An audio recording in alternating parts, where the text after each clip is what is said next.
Hello dear students, अस्सलाम वालेकुम। आज हम क्लास 10th 11th और 12th जितने भी आपने पेपर दिए हैं बाई एनुअल स्टूडेंट्स के अंडर, यानी कि चाहे आपने एक पेपर दिया है, दो पेपर दिया है, एवं तीन पेपर भी दिया है। कोई ऐसा स्टूडेंट होता है जो रेगुलर के साथ एग्ज़ाम नहीं देता, फिर बाई एनुअल के साथ एग्ज़ाम देता है और उसको पता होता है बाई एनुअल को मार्किंग जो है वो कैसे होती है और उनको पॉइंट जो है ग्रेस मार्क्स मिलता है या नहीं। उसके बारे में भी हम बात करेंगे।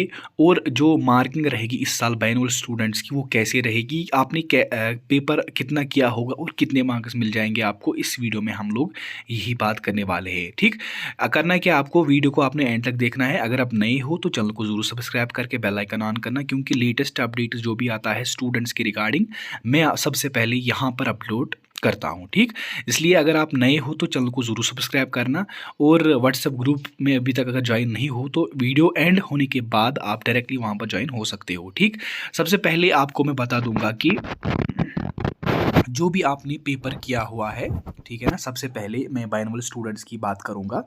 देखो, 10th क्लास के स्टूडेंट्स ये ध्यान रखेंगे इधर, अगर आपने एक पेपर दिया है या दो पेपर दिया हुआ है या तीन पेपर दिए हुए हैं, ठीक, मिसाल के तौर पर अगर किसी पेपर को आप 100 में से मार्क्स थे, ठीक, सॉरी 80 में से मार्क्स थे, क्योंकि 80 में हर कोई पेपर आपको आता है।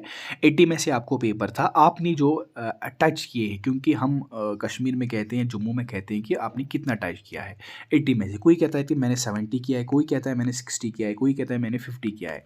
इवन अगर आपने 80 में से 50 मार्क्स जो है अटैम्प्ट किए हुए हैं, बाकी छोड़ दिए, यानी कि 50 किए हैं, इसमें से गलत भी ठीक भी, यानी कि 50 किए हैं, तो उसमें से आपको काउंट कितने हो जाएंगे, उसमें से आपको मार्क्स कितने मिल जाएंगे, ये आपको खुद देखना है। पहले कैसे देखना है, सबसे पहले अगर जो आपको ठीक क्वेश्चंस हैं, जो आपने ठीक लिखे हैं, एक्यूरेट लिखे हैं, वो आपको अलग छोड़ने। अगर उसमें से 30 मार्क्स ठीक है तो 30 आपको मिल जाएंगे। ओके, उसमें से रहा अब 20 मार्क्स, 20 मार्क्स में आपको 50% मिल सकता है, जो अपनी गलत भी लिखा होगा, कुछ ऐसा है जिसमें वर्डिंग भी गलत होती है, इसमें आपको 10 मिलेगा, यानी कि 50 में आपको 40 मार्क्स मिल सकते हैं अगर आपने 30 मार्क्स ठीक किए होंगे तो। क्योंकि देखो यार, अगर आपका कंसेप्ट ठीक है, मिसाल कोई ऐसा है जो कंसेप्चुअल क्वेश्चन लिखता है, लेकिन वो उसको ठीक होता है, वर्डिंग भी ठीक होती है, तो अब उसको 10 मार्क्स नहीं मिल सकते, ये बात याद रखना। 10 में से 10 नहीं मिल सकता, कम से कम 8, 7 और 6 मार्क्स तक उसको मिल सकता है,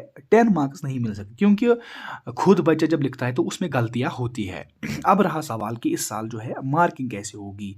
ठीक, बाइनोमियल स्टूडेंट्स की मार्किंग जो होती है, अगर रेगुलर स्टूडेंट्स की बात करेंगे, रेगुलर स्टूडेंट्स और बाइनोमियल स्टूडेंट्स की अगर हम बात करेंगे, इनकी मार्किंग जो होती है, इनकी मार्किंग डिफरेंट रहती है। क्या होती है इनकी मार्किंग जो होती है वो, अगर हम बात करेंगे यहाँ पर रेगुलर और बाइनोमियल स्टूडेंट्स की, इसमें से मार्किंग जो होती है वो डिफरेंट रहती है। क्यों होती है? रेगुलर स्टूडेंट्स की मार्किंग इसलिए टफ होती है as per the binomial students, क्योंकि वो जो न्यू स्टूडेंट्स होते हैं वो ज़्यादा तादाद में होते हैं, और उसमें से स्टूडेंट जो होते हैं वो ठीक लिखते हैं, गलत लिखते हैं, क्योंकि फ्रेशर्स होते हैं। क्योंकि अगर वो सोचेंगे कि इनको हम पास करेंगे ऐसे ही, तो उनका कैरियर तबाह हो सकता है। 11th क्लास में वो पास नहीं हो सकते, 12th क्लास में वो पास नहीं हो सकते, इसलिए रेगुलर की जो मार्किंग होती है वो टफ रहती है कंपेयर टू बाइनोमियल स्टूडेंट्स की।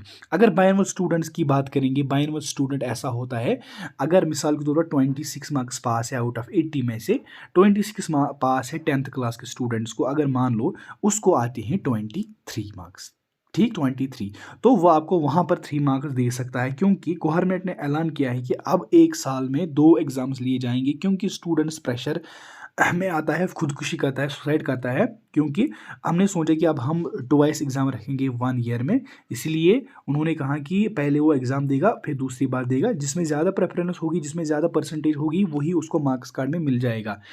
इसका मतलब ये है कि अगर आपका मार्क्स कम भी, अगर आपके मार्क्स 1-2 कम आ रहे हैं, तो आपको वहाँ पर ग्रेस मार्क्स भी मिल सकता है। ठीक, 12th क्लास की बात करेंगे, 12th क्लास में 100 में से आपको 36 पास थे, 36 पास थे, आपको याद रखना चाहिए। 12th क्लास में अक्सर स्टूडेंट्स फेल होते हैं, क्योंकि गलती करते हैं, वो लिखते ठीक नहीं है। अगर आप कंसेप्ट ही लिखोगे, ठीक लिखोगे, तो आपको फुल मार्क्स उसमें आ सकते हैं, ये बात आपको याद रखनी चाहिए, उसमें आपको फुल मार्क्स आ सकते हैं। ठीक, और मार्किंग जो होती है बाइनोमियल स्टूडेंट्स की, एट द एंड में बता दूंगा, वो होती है इजी मार्किंग। ठीक, क्या रहती है? ईजी मार्किंग, और टफ मार्किंग होती है रेगुलर स्टूडेंट्स को, और बाइनोरल स्टूडेंट्स को रहती है ईजी मार्किंग। और उम्मीद करता हूँ कि जितने भी बाइनोरल स्टूडेंट्स से दुआ करते हैं खुदा से कि उनको पास करे, उनके अच्छे मार्क्स आ जाए और वो 11th क्लास में आराम से वो पढ़ाई स्टार्ट करे। तो ये छोटा सा वीडियो था आपके लिए। अगर पसंद आए लाइक शेयर ज़रूर करना। दीजिए इजाज़त। अल्लाह हाफिज़।